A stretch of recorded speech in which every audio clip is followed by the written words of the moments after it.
हिंगोली जिल्ह्यात बनत आहे देशातील पहिले हळद संशोधन केंद्र. कोरोनानंतर हळदीला जगभरात मोठे महत्त्व.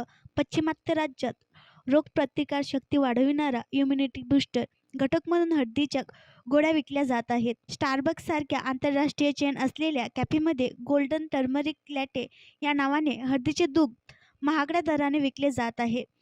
युरोपात अल्झायमर व पार्किन्सन आदी आजारांच्या औषधांमध्ये हळदीपासून निर्माण होणाऱ्या तेलाचा वापर करण्यात येत आहे.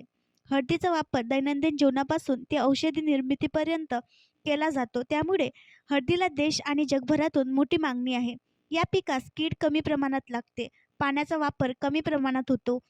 देशभरात 50 लाख टन हळदीचा वापर होतो. त्यापैकी निम्मी हळद महाराष्ट्रात उत्पादित होते. हिंगोली जिल्ह्यातील वसमत येथे देशातील पहिले हळद संशोधन केंद्र होत आहे.